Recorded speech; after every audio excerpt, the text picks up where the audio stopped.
Srimati Jaya Bachchan ji. Thank you, sir. Uh,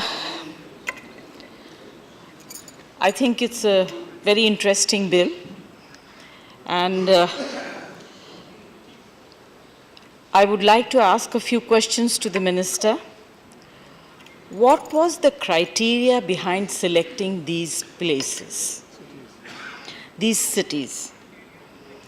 I'm aware and know the Minister will quote the National Design Policy of 2017 for promoting backward states. But why are the states, places which are traditionally, culturally vibrant not being considered? These places have the potential to produce masters. And now, sir, with the recent development, Kashmir is a wonderful place for you to have an idea.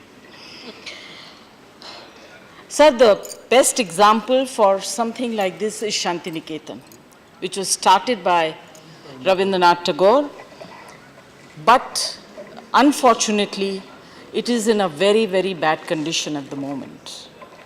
I think faculty is a big problem.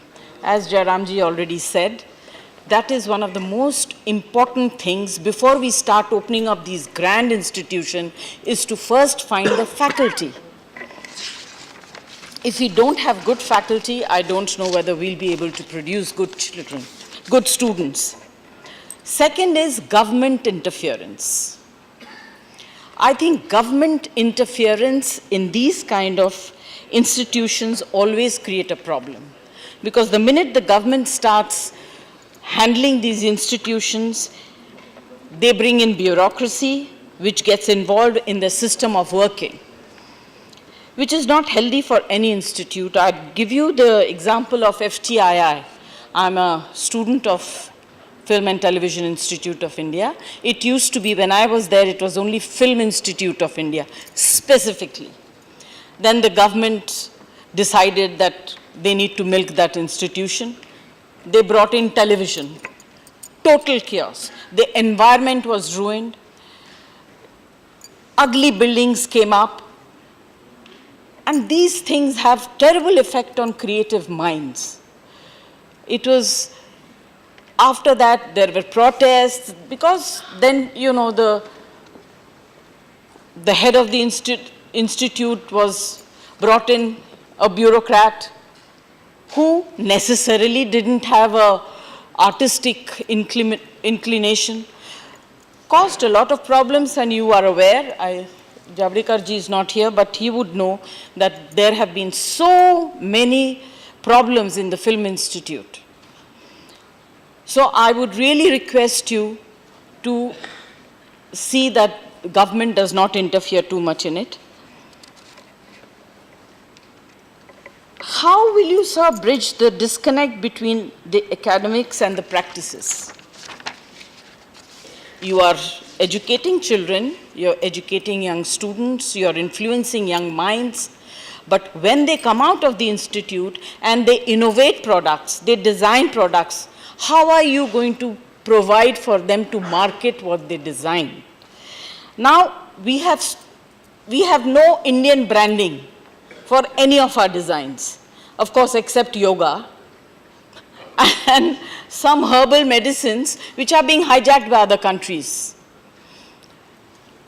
Unfortunately, there is no control over these designs. Some rubbish stuff is also getting sold in the name of herbal or yoga, of all kinds of things I have started. But you have so many countries. You have the example of Germany, Italy, France. I mean, innumerable countries, Sweden, so many countries, even China today, in the automobile section. Yeah, you have to conclude. You have to conclude. Please. Sir, you will have to give me that time. You interrupted me now. Yeah, time was 3 minutes, but I am very much impressed by... समय निकल गया ना, चलिए. They have mastered now, they have improved their technology, and they are exporting machinery for automobiles. It's something that we have to think about. We are the largest buyers in the world, and we have no patenting. We have so many years only patented, I told you, yoga. Ultimately, who are we training these students for?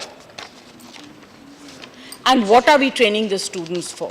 What is the incentive for these people? And sir, I'd like you to define design education becomes socially inclusive and addresses the needs of design in various sectors including agriculture, healthcare and transportation. Please. Thank you very much. The